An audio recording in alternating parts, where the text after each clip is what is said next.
तीन शेर और मैजिकल ट्री। एक जंगल का राजा लालची शेर था।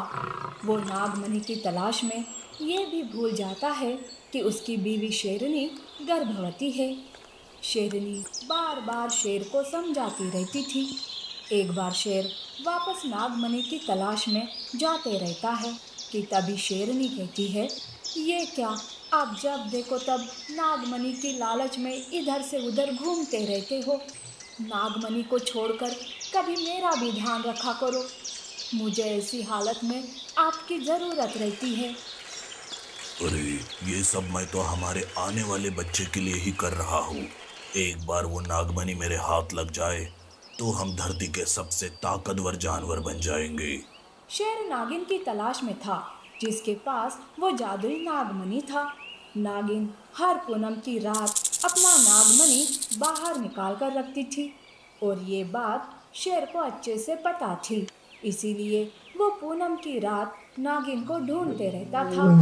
इधर शेरनी गुफा के पास एक पेड़ लगाती है, जिसका वो अच्छे से ख्याल रखती थी।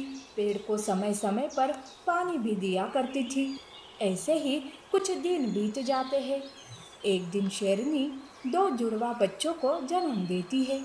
एक बच्चा काला था तो दूसरा सफेद। बच्चों को देखकर शेरनी बहुत खुश हो जाती है। काश इस वक्त तुम्हारे पिता यहाँ होते, वो भी तुम्हें देखकर बहुत खुश हो जाते। पर पता नहीं अब वो कहाँ है और कब आएंगे। पर बच्चों घबराओ मत, मैं तुम्हारी माँ तुम्हारा अच्छे से ख्याल रखूंगी। शेरनी के बच्चे देखने बाकी के जानवर भी वहाँ आते हैं। वो शेरनी को मुबारकबाद देते हैं, उसका हालचाल पूछते हैं। शेरनी ने काले शेर का नाम जय तो सफेद शेर का नाम वीरू रखा था। ऐसे ही कुछ साल बीत जाते हैं। बच्चे अब बड़े हो गए थे और साथ ही में पेड़ भी बड़ा हो गया था। जय और वीरू शेरनी के साथ जंगल का भी ध्यान रखते थे। एक बार जय शेरनी से कहता है, माँ, पिताजी कितने साल हो गए वापस ही नहीं आए। हमने तो उन्हें देखा तक नहीं। बच्चे भी शेर को देखने के लिए तरस रहे थे। उधर शेर काफी सालों के बाद हताश होकर जंगल वापस आने लगता है। वो रात पूनम की रात थी। शेर एक गुफा से होते हुए आ रहा था कि तभी उसे गुफा में से एक रोशनी दिखाई देती है। तब शेर कहता है, इतनी तेज रोशनी और इस गुफा से, ये रोशनी कहीं नागमणि से तो नहीं आ रही है ना। लगता है इतने सालों की मेरी मेहनत आज जाकर पूरी हो जाएगी। शेर तुरंत गुफा के अंदर जाता है। तब उसे नागमणि चमकता हुआ दिखाई देता है। उसे आसपास नागिन कहीं दिखाई नहीं देती। तब वो नागमणि के पास जाता है, पर तभी नाग उसे रोकता है। पर शेर उस नाग को मार देता है। शेर नागमणि लेकर वहां से भाग जाता है।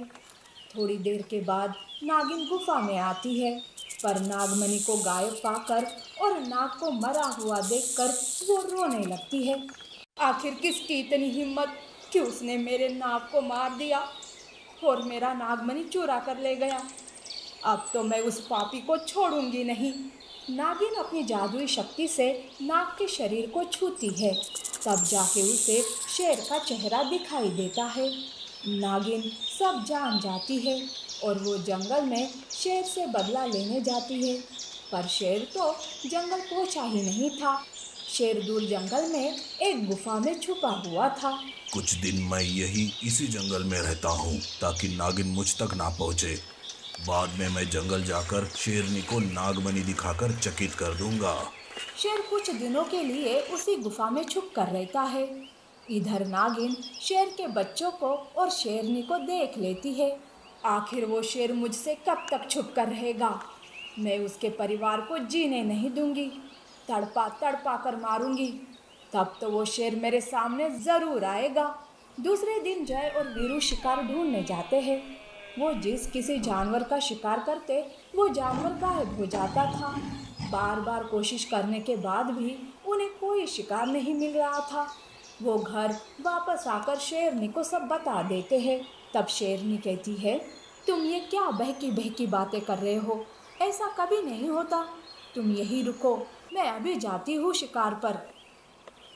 शेरनी को जय और वीरू की बातों पर विश्वास नहीं होता है, पर ये सब तो नागिन का ही जादू था जिसे शेरनी और जय वीरू नहीं जानते थे। शेरनी भी खुद शिकार पर जाती है और उसके साथ भी वही होता है जो जय और वीरू के साथ होता है। उसे कुछ समझ में नहीं आता कि आखिर ये सब क्या हो रहा है। वो हताश हो जाती है। उसे अपने बच्चों की चिंता होने लगती है। शेरनी अपने लगाए हुए पेड़ के पास आती है। वो पेड़ को पानी देती है और अपने मन की बात कहती है। तभी वहाँ एक रोशनी के साथ बाघ प्रकट होता है और वो शेरनी से कहता है, शेरनी, तुम खुद परेशान हो, फिर भी पेड़ को पानी देना नहीं भूली। सच में तुम बहुत ही नेक दिल हो। देखो, तुम्हारी परेशानी मैं जानता हूँ, इसलिए मैं कुछ जादुई शक्तियाँ इस पेड़ में डालता हूँ। ये जादुई पेड़ तुम्हारा समय समय पर मदद करता रहेगा। ऐसा कहकर बाघ कुछ जादुई शक्तियाँ पेड़ में डाल देता है और वो वहाँ से गायब हो जाता है। अब पेड़ जादुई पेड़ बन गया था। शेरनी जादुई पेड़ से भोजन मांगती है तो उसके सामने भोजन प्रकट होता है। शेरनी भोजन लेकर जय और वीरू के पास आती है। खुशी खुशी वो तीनों खाना खाकर संतुष्ट हो जाते हैं। पर जब ये बात नागिन को पता चलती है तो वो बहुत ही गुस्से में आती है। मेरा जादू नाकामयाब रहा। अब मैं शेर के दोनों बच्चों को अगवा करूंगी ताकि शेर इस बार मेरे सामने जरूर आ जाए। नागिन अपनी जादू से जय और वीरू को गायब करके अपनी गुफा में कैद कर लेती है। शेरनी जय और वीरू को यूं गायब होता देख परेशान हो जाती है। वो चिंतित हो जाती है और वो पेड़ के पास आकर सारी बात बताती है। हे जादुई पेड़, मेरी मदद करो। कई साल पहले मेरे पति शेर मुझे छोड़ कर गए। आज पता नहीं मेरे बेटे भी गायब हो गए। कृपा करो पेड़ मुझ पर और मेरी मदद करो। घबराओ मत शेरनी, ये सब उस नागिन का काम है, पर इसके पीछे असली गुनहगार तुम्हारा पति शेर है। उसकी वजह से जय और वीरू आज नागिन की कैद में है। अगर उसे नागमणि मिल गया तो वो तुम्हारे जय और वीरू को छोड़ देगी। पर मैं कहाँ ढूंढूं शेर को? मुझे नहीं पता कि वो कहाँ है। अब मैं कैसे मेरे जय और वीरू को बचाऊं? तब जादुई पेड़ शेरनी को जादू से शेर के पास पहुंचा देता है। शेरनी को सामने देखकर शेर चकित हो जाता है। वो शेरनी को नागमणि दिखाते हुए कहता है, देखो शेरनी, नागमणि मुझे मिल गया। पर शेरनी, तुम यहाँ कैसे आई और बच्चे कहाँ है? तुम्हारी लालच की वजह से आज वो मुसीबत में है। नागिन ने बदला लेने के लिए जय और वीरू को कैद कर लिया है। तुम जल्दी से मेरे साथ चलो और नागिन को ये नागमणि वापस कर दो। क्या कहा? लेकिन नागमणि? नहीं, अब पर नहीं और वर नहीं, मैं तुम्हारा कुछ नहीं सुनूंगी। चलो मेरे साथ। शेर बच्चों के लिए शेरनी की बात मान लेता है और वो शेरनी के साथ नागमणि लेकर नागिन के पास आता है। नागिन नागमणि को देखकर खुश हो जाती है। तब शेरनी कहती है, देखो नागिन, तुम्हारा नागमणि तुम्हें वापस मिल गया। अब मुझे मेरे बच्चे लौटा दो। हाँ, तुम्हारे बच्चे घर पहुंच जाएंगे। चले जाओ तुम। शेर और शेरनी घर वापस आते हैं। थोड़ी देर बाद वहाँ जय और वीरू भी आ जाते हैं। शेर अपने बच्चों को देखकर उन्हें गले लगा लेता है। मेरे बच्चों, मुझे माफ कर दो। मैंने इतने साल तुम्हें अकेला छोड़ा और मेरी ही वजह से तुम मुसीबत में फंसे। लेकिन आज के बाद मैं कोई लालच नहीं करूँगा और तुम्हारे साथ आगे का जीवन बिताऊंगा। वो सारे खुशी से बातें कर रहे थे, पर तभी नागिन का बदला कहाँ पूरा हुआ था। उसे तो नाग का बदला शेर के पूरे परिवार को मार कर लेना था। नागिन सबको खुश देखकर उन पर आग बरसाने लगती है, पर जादुई पेड़ की वजह से नागिन की आग उनका कुछ नहीं कर पाती। तब जादुई पेड़ नागिन से कहता है, सुनो नागिन, शेर को अपनी गलती का एहसास हो गया है। अब तुम शांत हो जाओ। देखो, अगली पूनम की रात को तुम्हारे नाग का पुनर्जन्म होगा और तुम दोनों फिर से वापस मिल जाओगे। नागिन ये सुनकर शांत हो जाती है और वहाँ से चली जाती है। शेर शेरनी जय और वीरू जादुई पेड़ का धन्यवाद करते हैं और खुशी खुशी जंगल में रहने लगते हैं। Magical tree long leg lion. एक घना जंगल था। जंगल का राजा शेर अपनी पत्नी शेरनी और बेटे सिम्बा के साथ रहता था। शेर बूढ़ा हो चुका था। अब वो सिम्बा को जंगल का राजा बनाना चाहता था। पर सिम्बा की एक कमजोरी थी। वो बहुत ही डरपोक और कमजोर था। यहाँ तक कि वो डर के मारे शिकार भी नहीं करता था। सिम्बा की इस कमजोरी को लेकर शेर और शेरनी बहुत ही परेशान थे। उन्हें हमेशा एक ही चिंता खाई जाती थी कि आखिर सिम्बा का आगे जाकर क्या होगा। एक दिन उसी जंगल में रहने वाला काला चीता अपने दोस्त बाघ से मिलने जंगल आता है। अरे दोस्त, आओ आओ। कैसे हो? बहुत दिनों बाद आए। मैं ठीक हूँ। वैसे मेरे पास तुम्हारे लिए एक खुशखबरी है। अच्छा, क्या है वो खुशखबरी? बताओ। वो मुझे लगता है तुम्हारा राजा बनने का सपना बहुत ही जल्द पूरा होने वाला है। पर वो कैसे? अब तुम बात को मत घुमाओ, सीधे मुद्दे पर आओ। दोस्त, हमारे जंगल के राजा शेर और शेरनी बूढ़े हो गए हैं। वो दोनों अब ज्यादा दिन जंगल की भागदौड़ संभाल नहीं सकते। रही उनके बेटे सिम्बा की बात, वो तो एक नंबर का डरपोक है। वो तो चूहे को भी देखकर डर जाता है। ये सुनकर बाघ खुश होता है और कहता है, अरे वाह, क्या खबर दी है तुमने, मजा आ गया। तो फिर नेक काम में देरी क्यों? तुम कल ही जंगल जाकर शेर और शेरनी को मार दो। दोनों शेर और शेरनी को मारने का सोचते हैं। काला चीता वहां से चला जाता है। अगले दिन बाघ शेर और शेरनी को मारने जंगल आता है। जंगल में भालू और हाथी किसी काम से जा रहे थे। वो दोनों जल्दी में थे।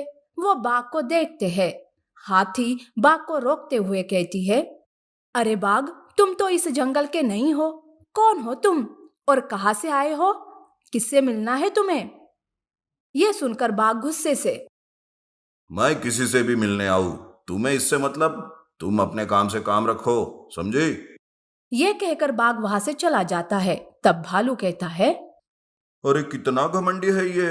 इसे तो हम बाद में देख लेंगे। अब जल्दी चलो, हमें देर हो रही है।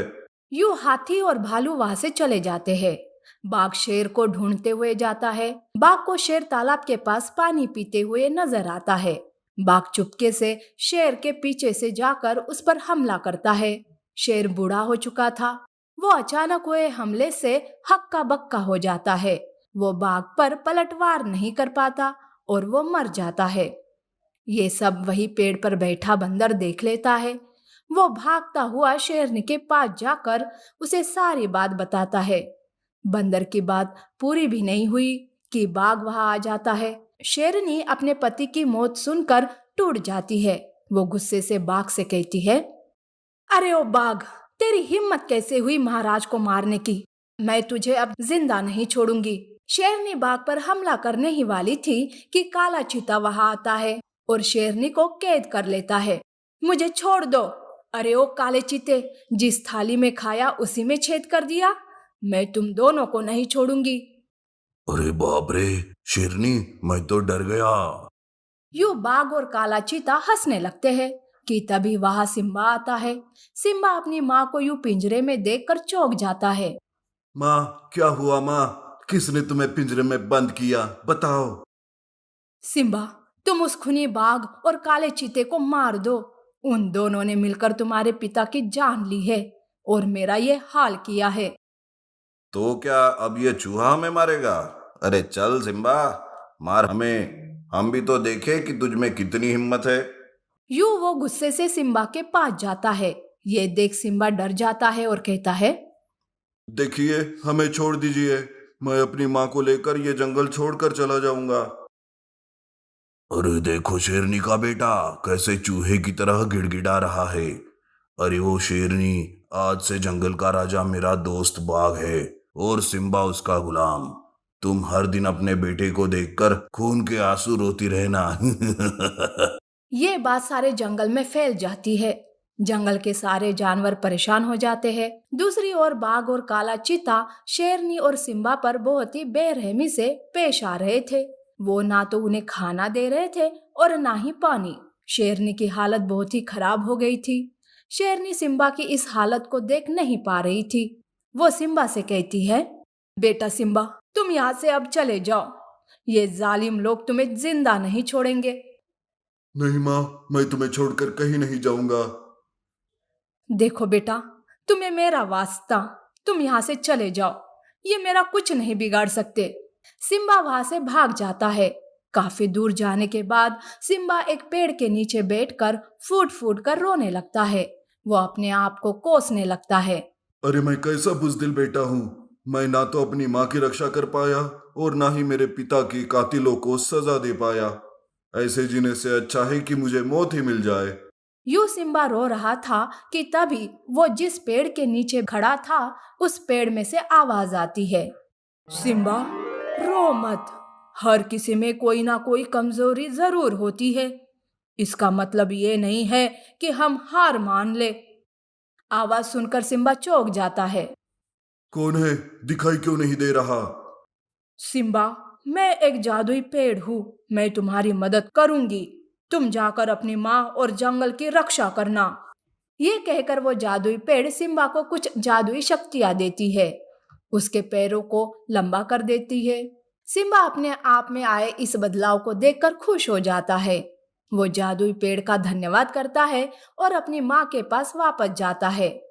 सिम्बा को देखकर शेरनी, बेटा सिम्बा, तुम वापस क्यों आए? ये दरिंदे तुम्हें मार देंगे। तुम यहाँ से चले जाओ बेटा, चले जाओ। शेरनी यूं बोल ही रही थी कि काला चीता और बाघ वहां आते हैं। वो सिम्बा के लंबे पैरों को देखकर जोर जोर से हंसने लगते हैं।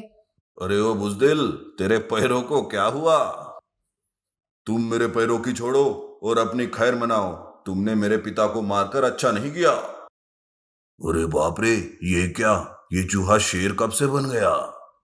सिम्बा अपने लंबे पैरों से काले चीते और बाघ पर हमला करता है और अपनी जादुई शक्तियों से उन दोनों को मार डालता है। ये देख शेरनी खुश हो जाती है। शेरनी जादुई पेड़ का धन्यवाद करती है और सिम्बा को जंगल का राजा बनाती है। सिम्बा एक अच्छा और बहादुर राजा होने का कर्तव्य निभाता है।